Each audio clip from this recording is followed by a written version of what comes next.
안녕하세요. 김태훈의 현명한 투자자 방송 시작하겠습니다. 본 영상에서 다루는 내용은 투자 권유가 아니며 각 개인의 투자 판단에 대한 책임을 지지 않습니다. 별도 SNS 채널 가입을 유도하거나 투자 권유 및 유료 리딩 서비스를 홍보하는 불법 사칭 계정에 유의하시기 바랍니다. 자, 오늘은 SBS에 대해서 말씀을 드리겠는데요. SBS는 서울방송이라고 해서 이것도 공중파 방송입니다. 서울에 이제 본사를 두고 있고 지방 방송국과 연계해서 이제 이런 TV 프로그램을 만들고 이걸 공중파로 쏴주고 있죠. 근데 이 회사도 역시나 지상파 TV 광고가 가장 큰 매출이라고 할 수 있는데, 특히나 이제 이 프로그램 제작, 이제 여러 가지 드라마나 아니면 뉴스, 그다음에 이 종합 편성 채널이기 때문에 말 그대로 드라마, 뉴스, 엔터테인먼트, 무슨 다큐 다 만들 수가 있죠. 이제 이런 만든 컨텐츠들을 판매해서 얻는 수익이 68.9%, 가장 큰 그 매출을 차지하고 있죠. 그리고 이제 지상파 TV 광고가 28%로 그 다음을 이루고 있는데, 올해는 이 지상파 업체들이, 이 방송국들이 파리올림픽에서 아주 죽을 썼습니다. 왜냐면 이 파리올림픽이 그래도 4년마다 열리는 가장 큰 스포츠 제전이고 여기에서 시청자들이 많았는데, 이 파리가 우리 한국과는 정반대에 위치하다시피 해서 시간대가 안 맞았어요.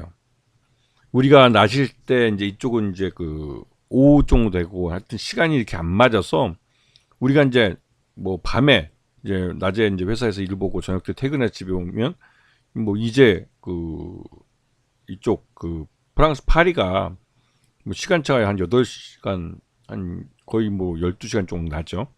그러다 보니 이게 좀 안 맞는 거예요. 그러다 보니 시청률도 그렇게 높게 안 나오고. 근데 여기다 파리올림픽에다가 하여튼 좀 투자를 많이 해놓았기 때문에 이 대규모 손실이 발생했습니다. 이건 SBS뿐만 아니라 KBS나 MBC도 마찬가지고요. 그것 때문에 이제 구조조정을 하고 있어서 내부적으로도 말이 많죠. 근데 이런 부분이 이제 SBS 주가를 올해 1년 내내 주가를 끌어내린 그런 요인이 되기도 합니다. 지금 보시게 되면 작년 비교해서 TV 쪽은 나름대로 선방을 했다고 그러지만 여전히 매출 내용이나 이렇게 크진 않고요. 다만 이제 이 프로그램 판매가 좀 다른 때보다는 좀 좋아서 나름대로 이제 SBS가 만든 프로그램들이 좀 시장에서 인기가 있는 프로그램들 좀 많았다라고 여겨지고 있습니다. 그래서 이제 연결 포괄 손익계산서를 보면 3분기까지 해서 작년 동기 대비해서 영업수익이 좀 늘어난 걸 볼 수가 있고요. 그리고 이 영업이익은 이제 손실이 대규모로 발생했죠. 이게 이제 아까 말씀드렸듯이 이 프랑스 파리 올림픽 같은 이런 이벤트, 여기에 대규모 투자를 했다가 이게 이제 시청률이 안 나와가지고 완전히 다 날려버렸습니다. 완전히 망했죠. 이 부분 완전히 망했어요. 그 바람에 이제 이 방송 제작비가 많이 들어가는데도 불구하고 그만큼 광고 수익이 올라오지도 않고 해서 대규모 손실이 발생했는데, 그래서 영업이익이 이제 영업 적자 전환했죠. 그리고 하지만 이제 기타 수익이 한 230억 정도 발생을 하면서 그나마 손실을 좀 많이 줄였고요. 그래서 단기 순손실은 35억 정도라 영업 손실이 발생한 거에 비해서는 나름대로 이제 수익 손실을 많이 줄인 겁니다. 35억 정도면 내년에 아니면 4분기에 충분히 흑자로 돌려놓을 수 있을 만큼 그런 정도 되기 때문에, 그래서 연결 포괄손익계산서상에서 봤을 때는 별로 올해 제대로 이제 장사를 못했다라는 걸 알 수가 있죠. 당연히 주가도 흘러내리는 게 당연한 겁니다. 그렇게 되면. 그리고 TY 홀딩스가 최대 주주인데 이게 이제 태영건설의 모회사고요. 그쪽에 태영건설의 SBS도 같은 계열사로 들어가기 때문에 태영건설이 작년 연말에 워크아웃 들어갈 때 이 SBS를 매각한다 안 한다 말이 많았습니다. 근데 이 태영건설 이쪽에서, 그러니까 모회사인 TY 홀딩스 쪽에서 완강하게 SBS 매각을 반대했죠. 그거 할 바에야 태영건설 갖고 와서 나라에서 마음대로 하라고, 이런 식으로 아주 그냥 배수의 진을 치고 하면서 한때는 SBS를 매각할 수 있을 거다라고 소문이 돌았지만 지금 현재 와서는 태영건설의 워크아웃이 마무리 과정에 들어가고, 그래서 이제 태영건설 때문에 SBS를 매각할 리는 없을 것 같습니다. 이게 이제 여기다가 이제 이 윤석열 정부가 이제 윤석열이 탄핵을 당하면서 이 SBS를 탐내던 쪽, 즉 SBS를 매각하게 되면 도장값을 노리는 그런 더러운 권력들이 있었을 것 같다는 생각이 드는데 그런 쪽이 힘을 못 쓰게 된 것이죠. 그래서 TY홀딩스 이쪽 그 태영건설 쪽은 SBS를 지킬 가능성이 높아졌습니다. 그런 불확실성이 사라지면서 시장에서도 이 SBS에 대해서 올해보다는 이제 올해 실적은 아예 죽 썩고 내년을 바라보는 그런 저가 매수가 유입되는 모습을 보일 수가 있었습니다. 그래서 지금 보시게 되면 그 5% 이상 주주 중에 국민연금도 5% 이상 지분을 갖고 있는 걸로 나와 있는데요. 이게 지금 9월 말 기준으로 7월 7.28% 정도 갖고 있으니까 올 7월 달 그때 2분기죠. 2분기 국민연금이 그 10.52%에서 9.5%로 공시했기 때문에 이때보다 더 줄어든 걸 알 수 있습니다. 9월 말까지 7%대로 줄어들었으니까 나름대로 주가가 흘러내리면서 보유 비중을 줄였다는 걸 알 수가 있죠. 자, 그런데 요번에 한 방에 그냥 그 SBS 주가를 상한가로 끌어올린 그 호재가 나왔는데요. SBS가 이 OTT 중에 뭐 우리나라에서 거의 독과점 업체다시피 하지만 이 넷플릭스하고 그 이 프로그램에 대한 그 전략적 파트너십을 체결한 겁니다. 그래서 이 넷플릭스가 그 SBS 이 제작에 참여해서 일부 투자비를 부담을 하고 뭐 SBS가 이제 그렇게 해서 만든 프로그램을 이 넷플릭스 스토어에서 월드와이드로 런칭을 하고 하는 그 계약을 6년짜리 장기 계약을 맺었는데요.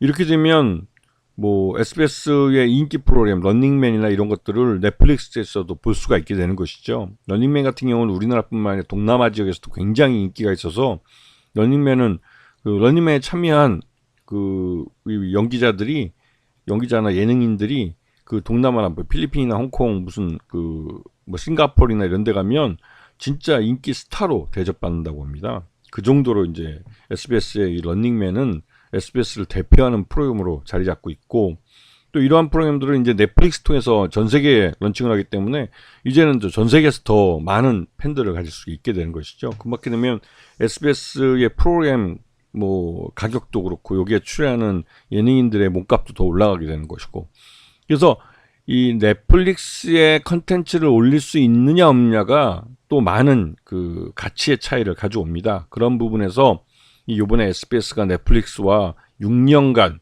컨텐츠를 이제 공급하는 전략적 파트너십 계약을 맺은 건 말 그대로 이제 그 SBS의 몸값을 올리는 것으로 귀결될 수 있는 것이죠. 그래서 이번에 이제 SBS가 요 사진까지 오늘 공개하면서 넷플릭스와 이제 전략적 제휴를 맺는다고 이제 공시를 했습니다. 20일 날. 그러면서 주가 상한가를 빵 쳤죠. 보면 올림픽 이래로 계속 그 주가가 흘러내렸었는데 그리고 이제 이때는 이 M&A 이슈가 있었습니다. 뭐냐면 태영건설이 워크아웃 들어가면서 SBS를 매각할 수 있다는 것 때문에 M&A 그 이슈 때문에 이제 SBS 몸값이 올랐던 것이고요.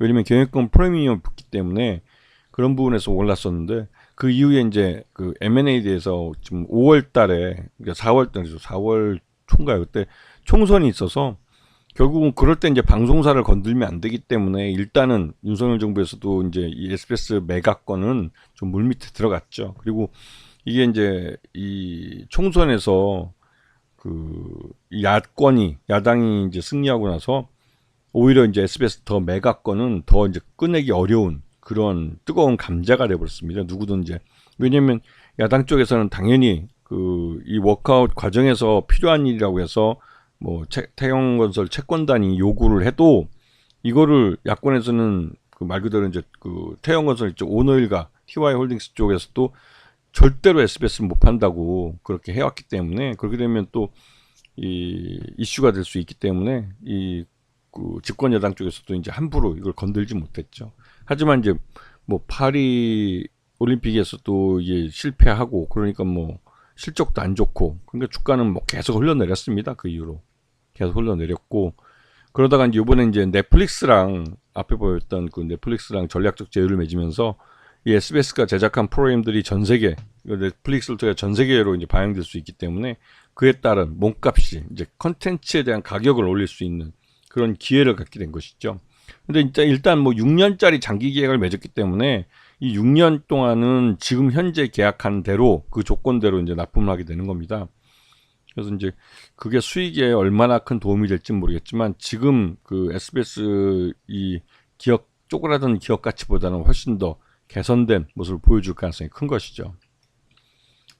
자, 그 SBS에 대해서 이분은 올해 실적이 4분기가 되면 그 혹시라도 만에 하나 흑자로 전환할 수 있을지 모르겠지만 일단은 무엇이됐든 간에 SBS의 가장 두려웠던 문제 중에 하나인 이 경영권 매각 문제는 윤석열이 이제 탄핵이 되면서 일단은 뭐 잠잠해질 것 같고요. 그에 대한 우려는 없어질 것 같고 특히나 이제 워크아웃 자체가 이 태원건설의 워크아웃 자체도 마무리 단계에 들어갔다고 했기 때문에 굳이 SBS 경영권을 매각할 필요까지는 없을 겁니다.